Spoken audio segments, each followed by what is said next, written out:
We are recording. Within a couple of days, I'll have this up on the Historical Society's YouTube page, and I'll send out a link to the recording to everyone who has registered. Now I'm going to introduce our speaker. So Dr. Ted Karamanski is Professor Emeritus of History and founder of the Public History Program at Loyola University Chicago. He has served as a heritage consultant to the National Park Service, National Geographic, the History Channel, BBC, and the Travel Channel. He is the author of 11 books, including Civil War Chicago, Eyewitness to History, with Eileen M. McMahon, and most recently, Mastering the Inland Seas, How Lighthouses, Navigational Aids, and Harbors Transform the Great Lakes and America. And his book, Great Lake, An Unnatural History of Lake Michigan, will be out in late 2025. In 2022, he was awarded the American Historical Association's Award for Distinguished Contributions to the Field of Public History. So thank you, and I welcome you, Dr. Ted Karamanski. Well, thank you, Jenny. And let me just reciprocate that generous introduction by saying that people in Libertyville are very fortunate to have one of the top graduate students I ever had as the president of their historical society. Oh, thank you very much. But let's proceed into the Civil War. And as is indicated here, this is based on some research in a book I did with Eileen McMahon at Lewis University. So it was kind of a shared project, but only I get to talk today, I guess. But let's go forward.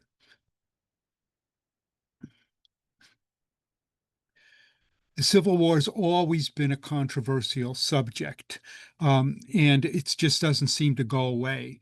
Just earlier this year, we saw President Trump went ahead and reinstated Confederate generals as the names of some of America's most important military bases. I don't think that's appropriate myself, but what's really inappropriate is these guys were like really bad generals. Braxton Bragg and John Bell Hood, they lost more battles than any other Confederate generals, but so be it. When we think of the Civil War era, we don't think necessarily of Chicago. If we're talking about 19th century Chicago, sort of the 800-pound gorilla of historiographies, the Chicago Fire. What's one of the things that's significant about the Chicago Fire is that it burned up and destroyed so many records, letters, and diaries that Chicagoans had carefully kept after the Civil War. And so telling the story of Civil War Chicago became more difficult. But what I want to stress to you today, what I hope is the kind of point of the lecture, is that the Civil War was critical in Chicago. And not just in terms of the development of the city, but that Chicago played a very significant role in the conflict as well. At the time the war began, Chicago was in a place called the Northwest. It was literally seen as on the fringe of the nation. And in terms of history, everything that had ever happened that was important in American history, practically all of it had been over there along the East Coast. And the area of the country that we're at was really sort of a fringe place. But one of the things the Civil War did is this part of our part of the country went from being the Northwest to being called the Midwest. That had something to do with further national expansion, of course. But more significantly, our part of the country became really sort of the geographic center of the country. It became sort of the defining, most American part of the country. And the generation who had fought the Civil War were very conscious of this change that had taken place because it was Lincoln, it was Grant, Illinoisans who had won the Civil War. It was the troops from Wisconsin and Michigan and Indiana and Ohio that had really won the battles that defeated the Confederacy. And in doing so, they had placed our region at the center of American history. And so you go to almost any county seat in in the state of Illinois or in the Midwest region, there'll be a Civil War memorial there. And the city of Chicago is blanketed with Civil War memorials because they thought this was the most important thing that had happened in their lifetime, the saving of the Union. When the war began, people flocked to the colors. And in the end, 22,000 Cook County men served in the Civil War and 1,900 Lake County men. And that Lake County population number, it's very high considering it's only out of a population of 18,000 residents. But people who went to the colors, they paid an awful price. In terms of the war, over 750,000 dead.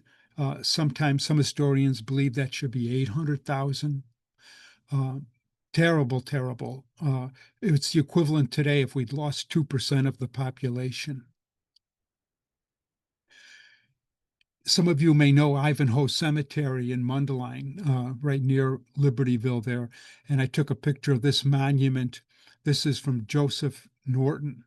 He was a young 21-year-old from Lake County, enlisted in something called the Lake County Union Rifle Guards.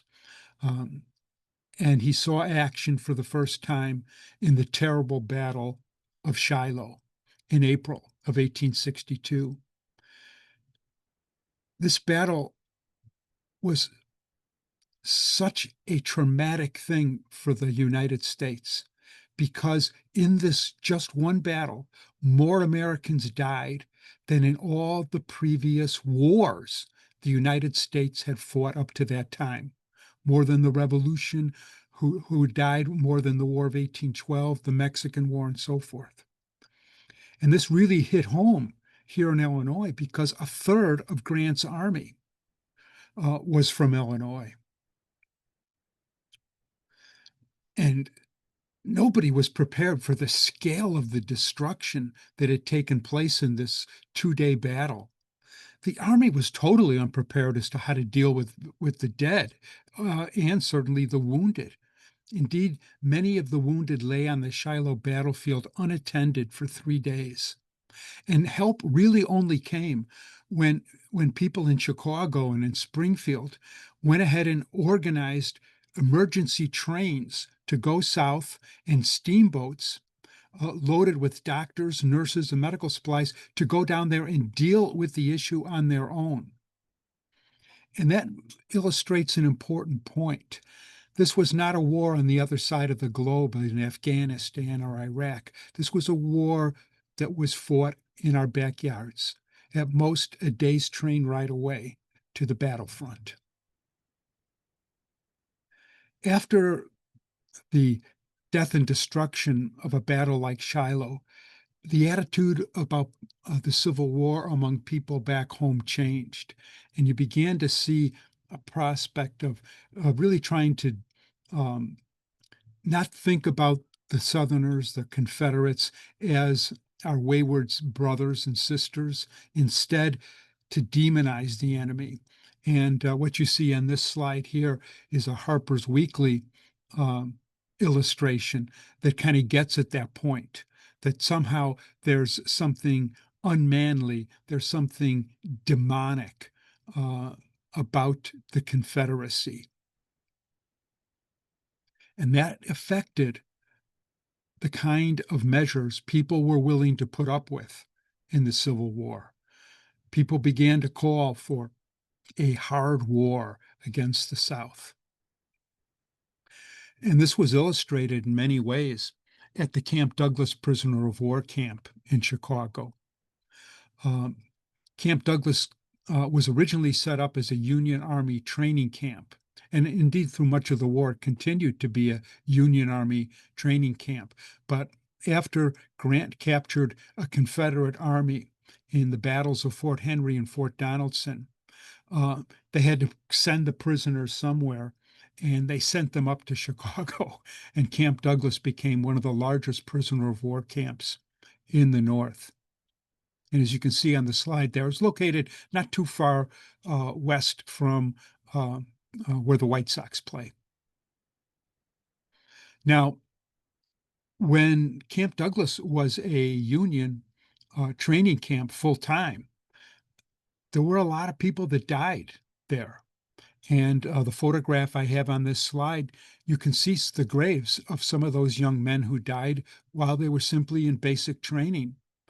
Um, and that's because so many young Americans who served in the war were coming from isolated rural backgrounds, and this would have, this would have included Lake County back in those days, where people just didn't have a lot of exposure to large groups of people. And so they had little immunity to crowd diseases. And so before they ever saw a battle, a lot of Civil War soldiers died. And more Civil War soldiers died from disease than combat through the course of the war. When those first prisoners came to Camp Douglas from who were captured Confederates, in the end, 1 in 8 of them died.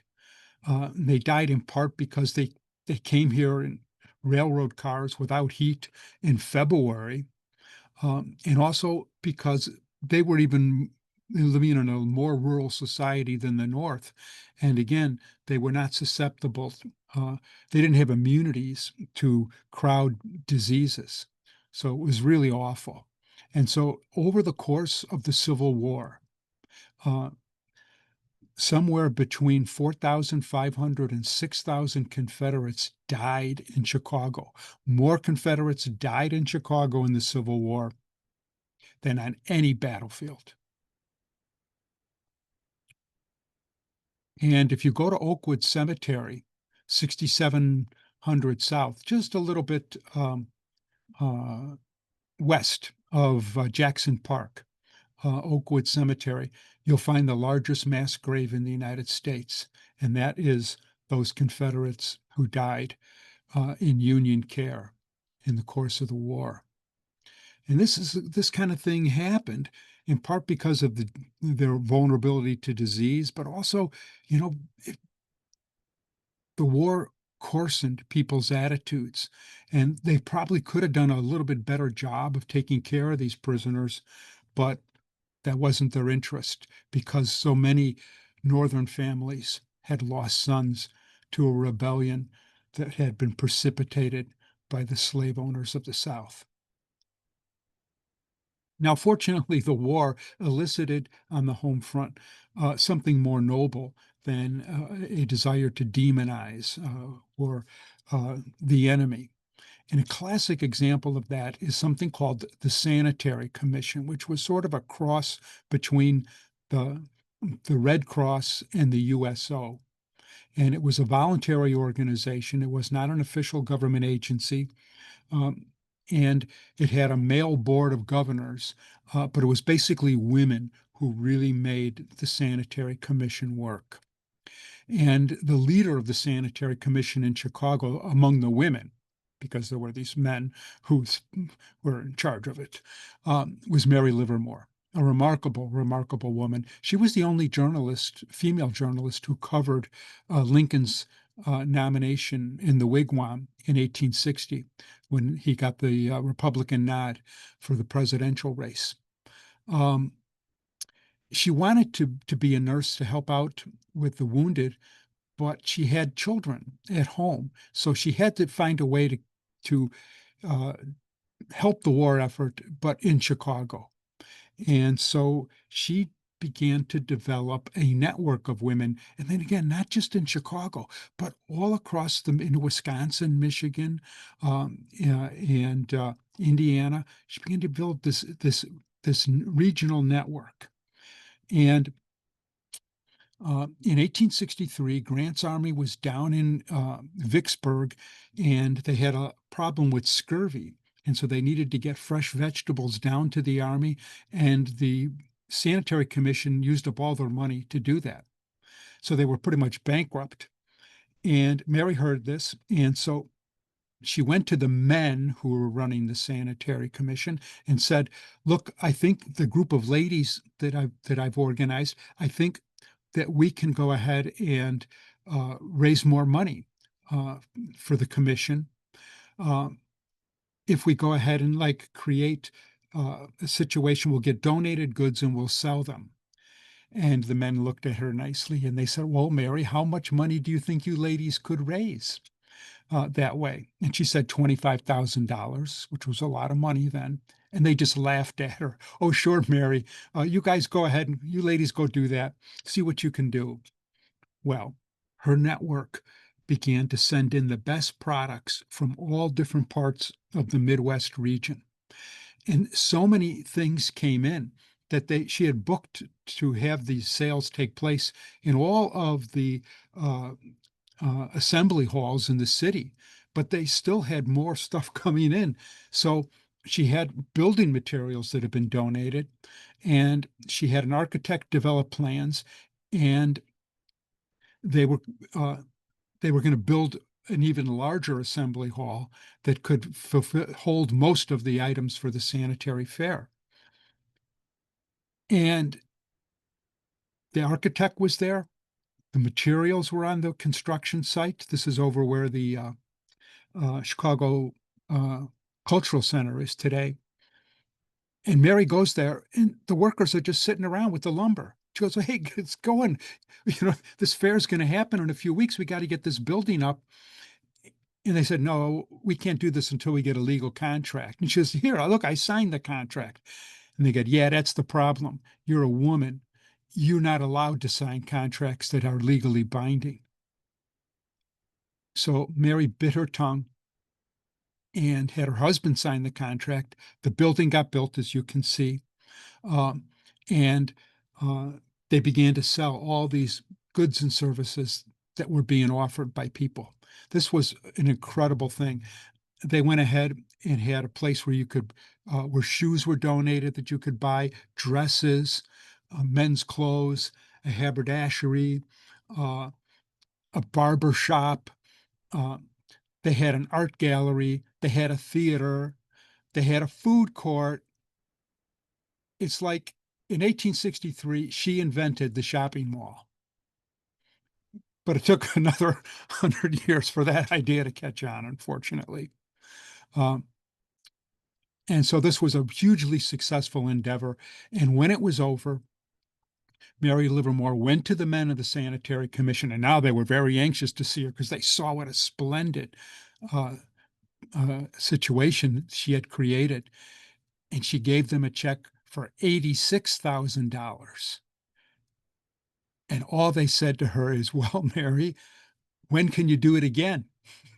Uh, so it was hugely successful, but it put her on the track. She learned something there to become one of the leading feminists who, after the war, worked tirelessly for women's suffrage. One building survives from Civil War Chicago, and it was a building that Mary Livermore had built with extra funds from another one of her sanitary fairs. And it was called the Chicago Soldiers' Home. And this was a place where wounded soldiers who were coming through Chicago, if their wounds opened up or if they got feverish, they could be taken care of uh, at this site. And the building is still there today. It's now operated by Catholic Charities, but it's really the only building that's completely survived with strong association to the Civil War. And that's the work of the Sanitary Commission. I want to take a couple minutes more and talk a little bit more about some of these contributions that women were making on the home front. And we have some great letters from a woman named Mary Hall, who lived in Joliet.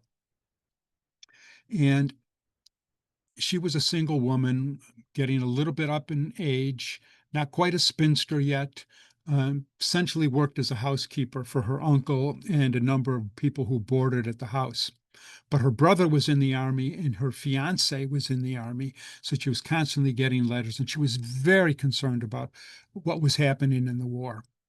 So, quoting from one of her letters, housekeeping brings its cares, and because I have a small family, people think I must have time for everything: soldier aid societies, donation visits, and the like. Christmas 1863. She writes to her dear friend, 5 wounded soldiers from the 100th Illinois Infantry, which was a unit raised in Will County, Illinois, were allowed furloughs to come home and spend the holidays. And each family has vied with the other in showing them kindness and attentions. The result has been a succession of gaiety unknown in Joliet. Well, I can imagine that.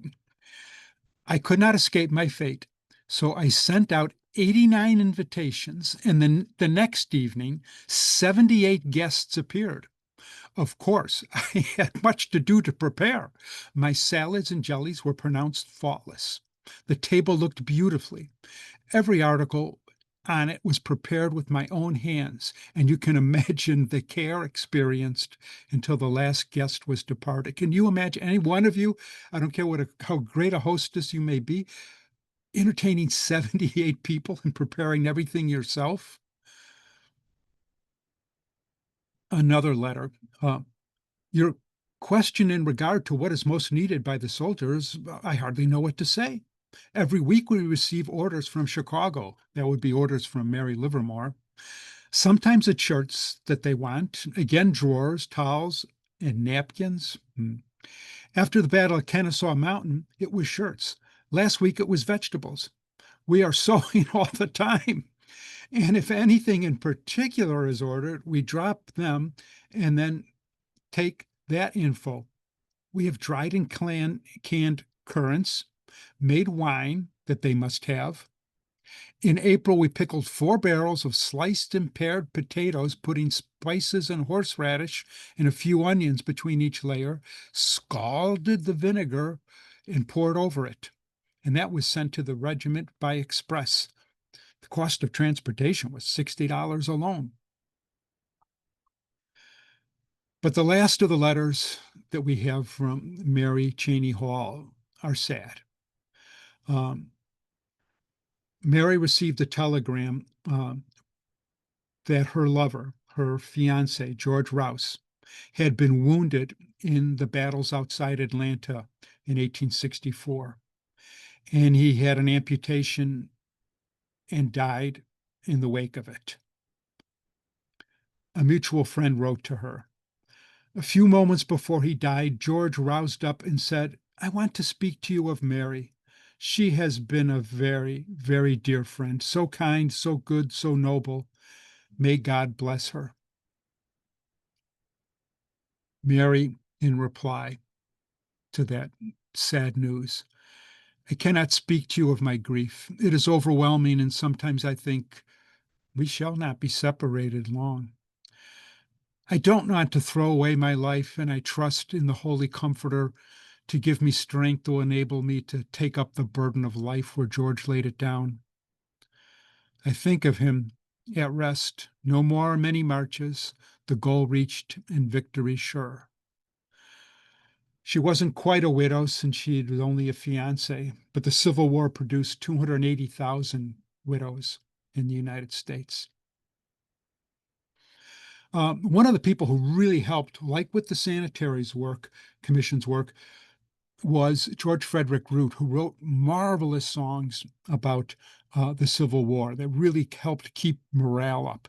Perhaps his most famous was the Battle Cry of Freedom, which he did for a recruitment rally in Chicago in the summer of 1862. This used to be played at the Republic. It became like the anthem of the Republican Party because it's so focused on the Union forever.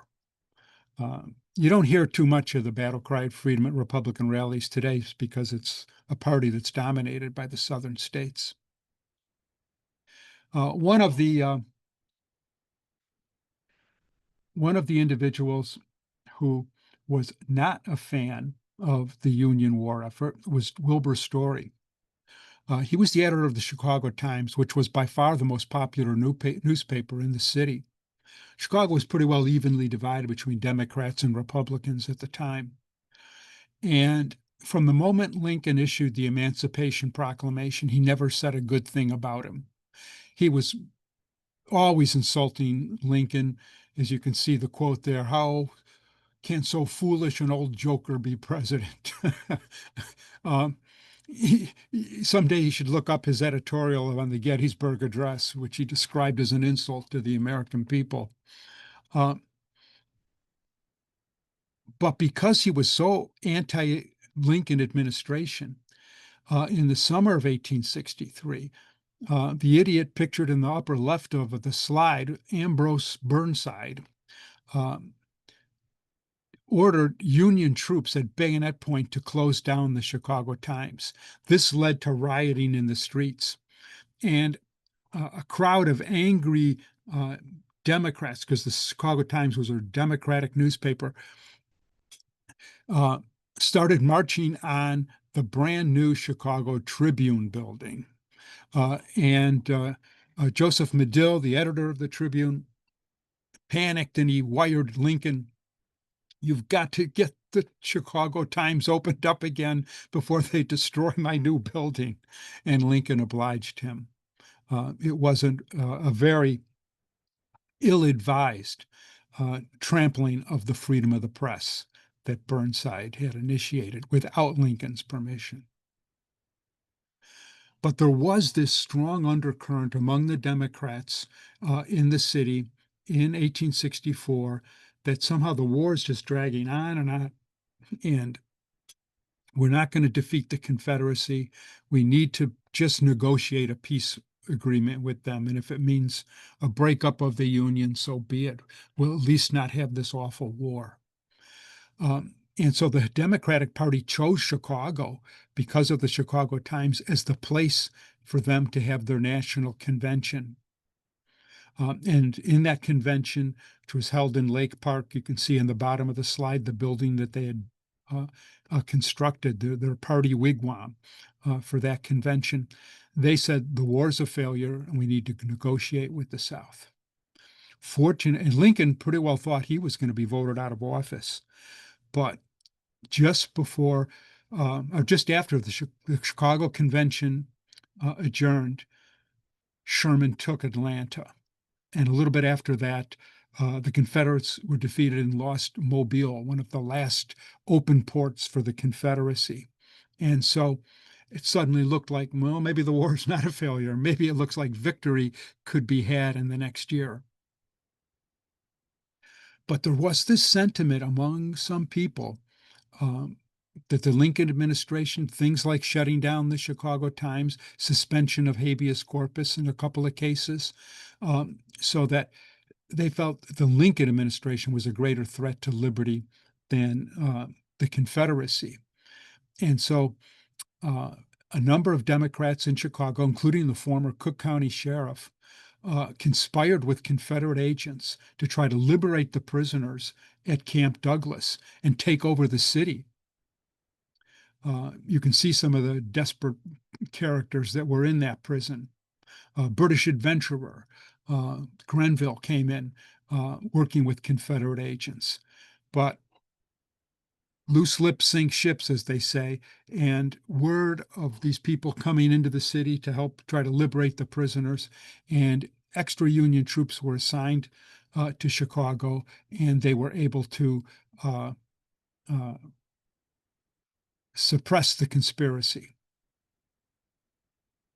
One of the ways that the Union prevailed in this conflict was through the efforts of the immigrant residents of the city.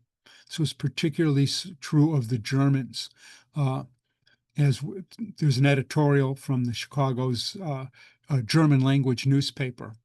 "We crossed the ocean and entered the land of promise to live as human beings and free citizens on free soil, and for that reason they felt it was worth fighting for."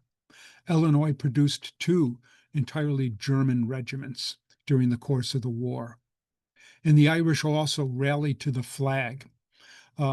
First, the 23rd Illinois Infantry, or the Irish Brigade as it was known, commanded by Colonel James Mulligan, fought some of the earliest battles of the Civil War in Missouri. Mulligan was a huge hero throughout the conflict, but in July of 1864, he died in a battle in Virginia. And as his troops were retreating, they were trying to take him wounded off the battlefield. He said, "No, lay me down and save the flag." And so after his death, George Frederick Root, who had written Battle Cry of Freedom, wrote another song that was very popular titled Lay Me Down and Save the Flag. And if you go to Cavalry Cemetery today, on the southern border between Evanston and Chicago, there's a marvelous monument there that Cook County erected in the memory of this hero. It was during this war that Chicago had its first race riot. This occurred when an Irish teamster operating one of the city buses or omnibuses, horse-drawn, refused to take an African-American passenger, and then disputes broke out, and then fighting and riots across the street.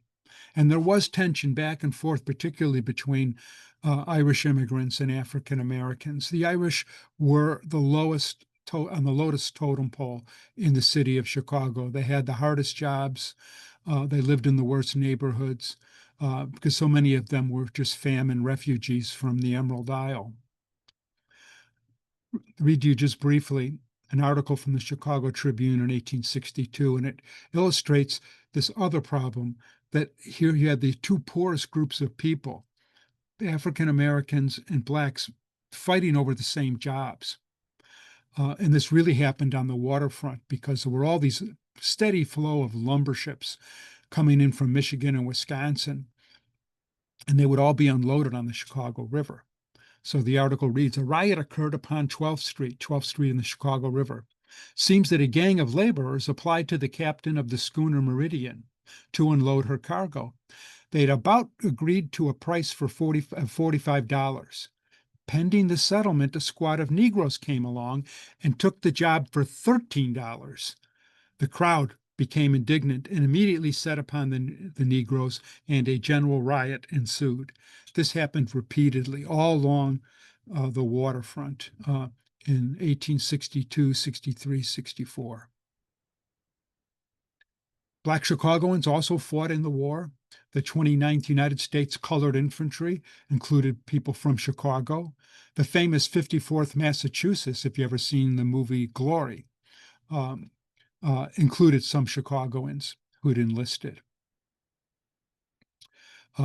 African-American women were also involved in what they called the Freedmen's Aid Society. Many slaves who had run away from their masters were housed in these camps near where the Union Army was bivouacked, called freedmen camps. And these people needed help. They needed medical attention. And Black women in Chicago began to raise funds to help them do that. As the Civil War came to a close, John Jones, who was by far the leading citizen of African Americans in Chicago, was very successful in getting the state of Illinois to repeal its infamous black laws. These were laws that ensured African Americans did not have civil rights in Chicago, in the state of Illinois, I should say. So that was, on one day, the state legislature approved the 13th Amendment, and the next day they eliminated the black laws. That was definitely social progress. Now, we talked about people who had served and people who had risked their lives on the battlefield and in camps. Potter Palmer was a young man of military age, didn't serve. So was Marshall Field. So was George Pullman, Philip Danforth Armour, Gustavus Swift. These guys became the leaders of post-Civil War Chicago. They were the millionaires. And just like Rockefeller, Carnegie, and Vanderbilt, war was too good a business to go ahead and put on a uniform and risk your life. And so there was a great deal of resentment of this in the post-war period in Gilded Age Chicago, in part because there were several depressions in the late 1860s and worse in 1877, when there was a giant railroad strike. And it was a terrible situation because some Civil War veterans were in the militia, and they found themselves being sent out to suppress rioting by other Civil War veterans. A quote from the newspaper at the time, from a fellow by the name of Tom Gillen. I was at Shiloh and through the war. I fought for the big bugs, the capitalists, and many of you done the same. Now what's our reward? And it's true enough that many a soldier who went away never were able to recoup the financial losses that they suffered by not being in Chicago when the economy was taking off in the, uh, the war years. It was during those war years that Chicago became a really big food processing center and food byproducts center, really centering so much around shipments of grain to Chicago and the Union Stockyards, which was founded in 1865 and was a real engine for Chicago's economy for well into the 20th century, for the next 100 years. Also, it was during the Civil War. Talk about people making money. The traders at the Chicago Board of Trade found another way to make money, and that was by selling commodities futures, which is still, of course, a very, very big business for the Board of Trade today. But they did that for the first time in 1864 during the Civil War. You know, banks before the Civil War were very untrustworthy. They were all issuing like their own money, own paper money. You never knew how much money they really had on deposit. There was no real regulations. So in 1861, when the Civil War began, there was only $100,000 on deposit in all of Chicago's banks combined. The Lincoln administration, however, introduced in 1863-64 national banking. And these were banks that when the paper money they issued was national currency, the first national real paper money. And by the end of the Civil War, there were 13 of these strongly backed national banks in Chicago.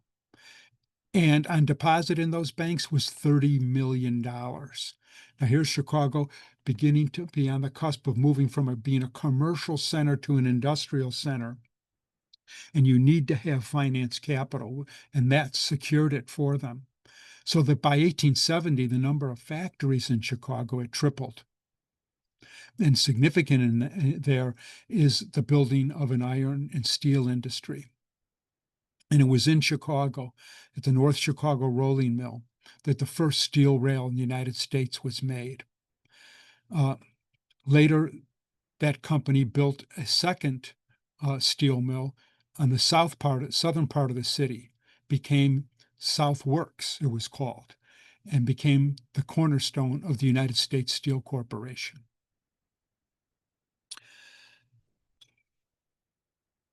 When war ended, nearly 4,000 Chicago soldiers didn't come home. They had fought heroically. 20 of them had won Congressional Medals of Honor. But just saying how many died doesn't sum it all up. As we know now from the aftermath of wars in Iraq and Afghanistan, there's a hidden cost to war that lingers on decades after the conflict. Casualties are still being made. An example of this is Adolf Reddick. He was born in German states, came to the United States as an immigrant, married here, had a daughter, Mary. When war came, he enlisted in the 51st Illinois, and in the course of a battle, he suffered a severe head injury. He seemed to have recovered physically, but when he came back home, he was given to bouts of violence. He was described as irascible and a threat to his family, and was finally committed to the Cook County Insane Asylum. And he was there in 1889 when he died. Now, that's an individual who was as much a casualty of the Civil War as the young man from Lake County who was killed at Shiloh. It's strange to think how significant the Civil War was in developing the city and Chicago's contribution to the saving of the Union. And yet the Civil War is kind of a forgotten event in Chicago history. And I guess that's in part because Chicago's been a dynamic place. The whole metro area has been a dynamic place. Uh, and you can just see in your own community the way it seems to be remade almost each generation. This is the gate to the Union Stockyards, one of the uh, important uh, elements to the economy from the Civil War, but now long gone. But across Chicago, you will find monuments to the Civil War left there as signposts from that generation about what they felt they contributed to the country and what was important, what they had done in their lives. And so while we sometimes forget about the Civil War's importance to Chicago and the state of Illinois, remember, we still ride around in license plates that say Land of Lincoln.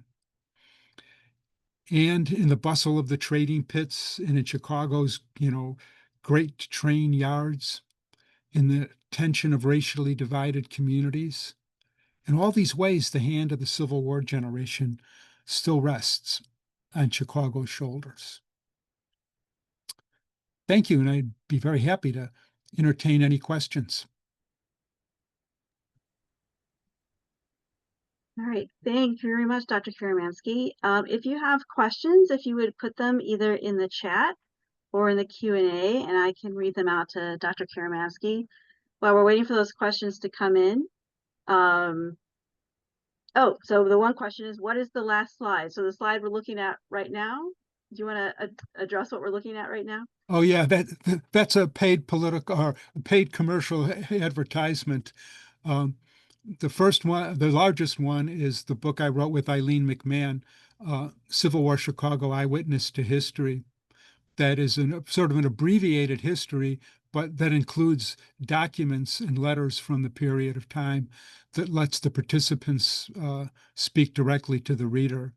And the other book, Rally Around the Flag, is a more conventional narrative history of the experience of Chicago during those years.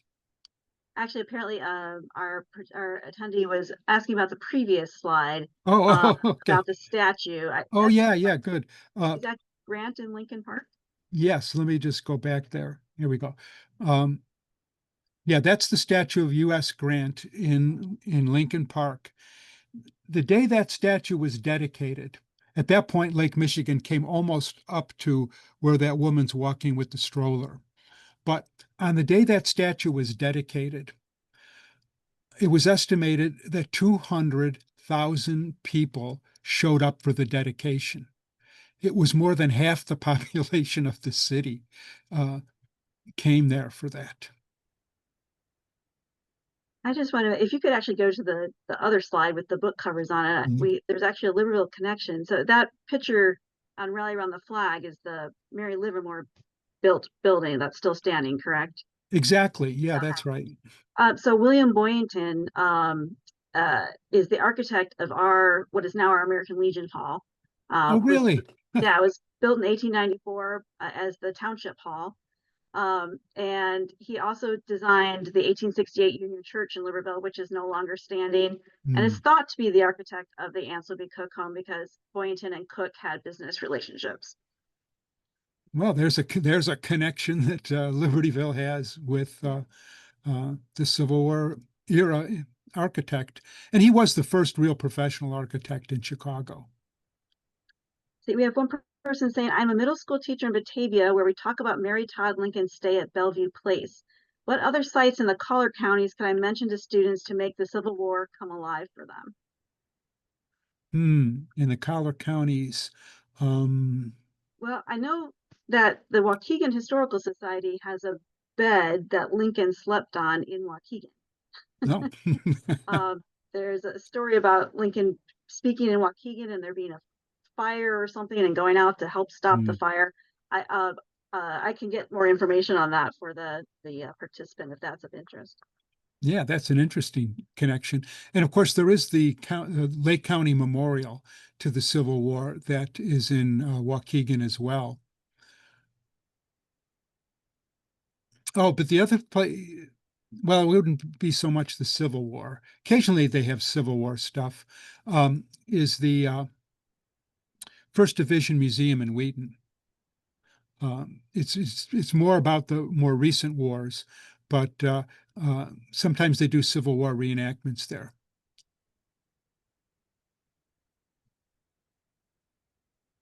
All right. Ooh, we got a thumbs up. Are there any other questions for Dr. Karamanski?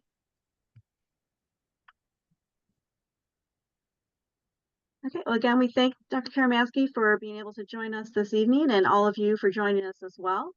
I hope you'll sign up for our upcoming October and November programs. And I know it's only September, but the Anchovy Cook Home will be open for Christmas the first 2 weekends in December. Not too early to mention. Oh, wait, looks like one more person has a question. Go ahead, Stuart, if you want to type in your question.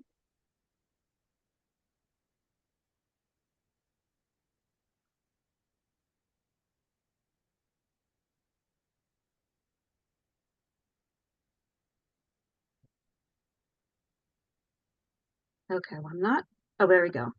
Was the instability of banks related to the Jackson hostility toward the BUs? Yes. Bank of the United States. Thank you. Yeah, that's a sharp observation.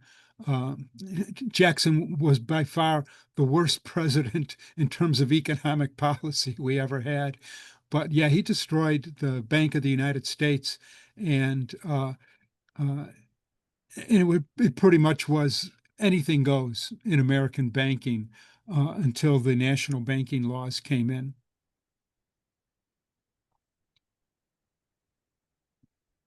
All right. And with that, I think we'll call it an evening. One more thank you for Dr. Karamanski. Oh, where can I get his book? This book. Well, Amazon.com is probably the easiest way. I am not positive. I didn't look before I came on tonight to see if we have it here at the library. Let me just do a quick look, see if we do or not. What are you trying to cost me a sale, Jenny? Oh, sorry. No, please. No, go ahead. And Yeah. I would hope it's in the library. If not, bother me and I'll send you one. Okay. It looks like it's not. It may be that it's a more academic than our public library generally collects, but Hmm. if we get a free copy, we'll be sure to add it to the library. All right. Thanks, everybody. Have a fantastic night, and we hope we'll see you again in October. Good night. Good night. Thank you, Jenny.